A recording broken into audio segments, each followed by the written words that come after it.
ನಮಸ್ತೆ and welcome to Shri blogs YouTube channel. ಇವತ್ತಿನ ದಿವಸ ನಾವು ನುಗ್ಗೆಕಾಯಿಯ ಸೊಪ್ಪು ಹೇಳ್ತೀರಿ, ಆ ಸೊಪ್ಪಲ್ಲಿ ಹೂ ಕೂಡ ಸಿಗುತ್ತೆ. ಆ ಹೂವಿನಿಂದ ಯಾವ ರೀತಿ ಒಂದು ಸ್ಟೀರ್ ಫ್ರೈ ಅಥವಾ ಪಲ್ಯವನ್ನು ಮಾಡ್ಬೋದು ಅಂತ ನೋಡೋಣ. ಇದು ಕೂಡ ಅದೇ ರೀತಿ ನಾವು ನುಗ್ಗೆಕಾಯಿ ಸೊಪ್ಪು ತಂದಿದ್ವಿ, ಅದರಲ್ಲಿ ಹೂ ಕೂಡ ಸಿಕ್ಕಿತ್ತು. ಹಾಗಾಗಿ ಈ ರೀತಿ ಪಲ್ಯವನ್ನು ಮಾಡ್ಕೊಳ್ತಾ ಇದ್ದೀವಿ. ಇದು ಮಾಡೋದಕ್ಕೆ ಬಹಳನೇ ಕಡಿಮೆ ಇಂಗ್ರೀಡಿಯೆಂಟ್ಸ್ ಬೇಕು. ಸೊ ಮೊದಲನೇದಾಗಿ ಒಂದು 3 ಟೇಬಲ್ ಸ್ಪೂನ್ ಅಷ್ಟು ಆಯಿಲನ್ನು ಹಾಕೊಂಡಿದ್ದೀವಿ. ಇದು ಸ್ವಲ್ಪ ಕಾದಾದ ನಂತರ ಒಂದು ಅರ್ಧ ಟೀ ಸ್ಪೂನ್ ಅಷ್ಟು ಸಾಸಿವೆ, ಅರ್ಧ ಟೀ ಸ್ಪೂನ್ ಅಷ್ಟು ಜೀರಿಗೆ ಇಷ್ಟನ್ನು ಹಾಕ್ತಾ ಇದ್ದೀನಿ. ಹಾಕಿ ಅದೆಲ್ಲ ಚೆನ್ನಾಗಿ ಸಿಡಿತಾ ಇದೆ ನೋಡ್ಬೋದು. ಆಮೇಲೆ ಒಂದು ಈರುಳ್ಳಿಯನ್ನು ಚೆನ್ನಾಗಿ ಹೆಚ್ಕೊಂಡಿದ್ದೀನಿ ಸಣ್ಣದಾಗಿ. ಸೊ ಆ ಈರುಳ್ಳಿಯನ್ನು ಕೂಡ ಹಾಕ್ತಾ ಇದ್ದೀನಿ. ಹಾಕಿ ಮತ್ತೆ ಫ್ರೈ ಮಾಡ್ಕೋಬೇಕು. ಸೊ ಈಗ ಫ್ರೈ ಏನು ಮಾಡ್ಕೊಳ್ತಾ ಇದ್ದೀವಿ, ಒಂದು ಸ್ವಲ್ಪ ಫ್ರೈ ಆದ ನಂತರ ನಾನಿಲ್ಲಿ ಕರಿಬೇವನ್ನು ಕೂಡ ಬಳಸ್ತಾ ಇದ್ದೀನಿ.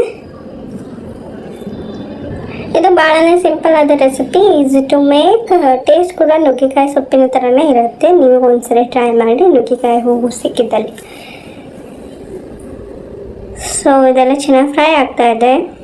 ಈ ಹಂತದಲ್ಲಿ ಕರಿಬೇವನ್ನು ಹಾಕ್ಕೊಳ್ತಾ ಇದ್ದೀನಿ. ಕರಿಬೇವನ್ನು ಕೂಡ ಚೆನ್ನಾಗಿ ಫ್ರೈ ಮಾಡ್ಕೋಬೇಕು. ಸೊ ಇಲ್ಲಿ ನೋಡ್ತಿರ್ಬೋದು ಕರಿಬೇವು ಚೆನ್ನಾಗಿ ಫ್ರೈ ಆಗ್ತಾ ಇದೆ. ಈರುಳ್ಳಿ ಕೂಡ ಚೆನ್ನಾಗಿ ಫ್ರೈ ಆಗ್ತಾ ಇದೆ. ಇದೊಂದು ಸ್ವಲ್ಪ ಈರುಳ್ಳಿ ಎಲ್ಲ ಬೆಂದಿದೆ. ಈ ಹಂತದಲ್ಲಿ ನಾವೇನು ತೆಗೆದಿಟ್ಕೊಂಡಿದ್ವಲ್ಲ ನುಗ್ಗೆಕಾಯಿಯ ಹೂವು, ಅದನ್ನು ಹಾಕಿ ಚೆನ್ನಾಗಿ ಫ್ರೈ ಮಾಡ್ಕೋಬೇಕು.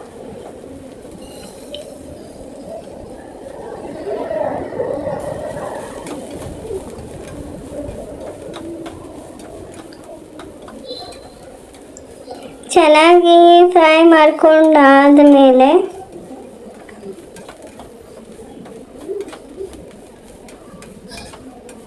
ಇದು ಆಯಿಲಲ್ಲೇ ಫ್ರೈ ಆಗಬೇಕು.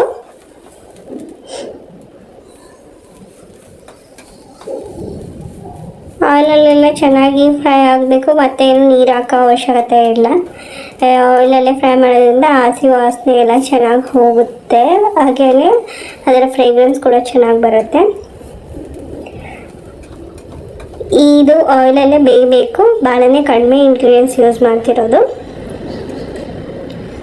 ಸೊ ಈ ಹಂತದಲ್ಲಿ ಇದು ಆಯಿಲ್ ಫ್ರೈ ಆಗಬೇಕಾಗಿರೋದ್ರಿಂದ ಆಯಿಲ್ ಸ್ವಲ್ಪ ಕಡಿಮೆ ಆಗಿದೆ. ಹಾಗಾಗಿ ಇನ್ನೊಂದು ಟೇಬಲ್ ಸ್ಪೂನ್ ಅಷ್ಟು ಆಯಿಲನ್ನು ಹಾಕ್ಕೊಂಡಿದ್ದೀನಿ. ಹಾಕ್ಕೊಂಡು ಮತ್ತೆ ಫ್ರೈ ಮಾಡ್ಕೊಳ್ತಾ ಇದ್ದೀನಿ ಈ ಎಲ್ಲ ಹೂಗಳನ್ನು.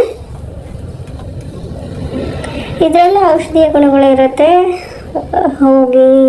ಆದ್ದರಿಂದ ಇದನ್ನು ಕೂಡ ಬಳಸ್ತಾ ಇದ್ದೀವಿ ಅಡುಗೆಗೆ.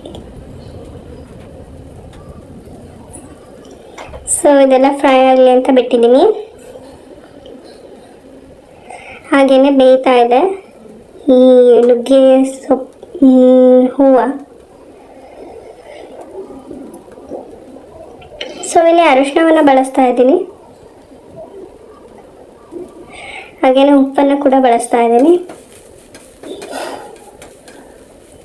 ಖಾರದ ಪುಡಿಯನ್ನು ಬಳಸಿದ್ದೀನಿ. ಸೊ ಇದೆಲ್ಲ ಚೆನ್ನಾಗಿ ಫ್ರೈ ಆಗಬೇಕು.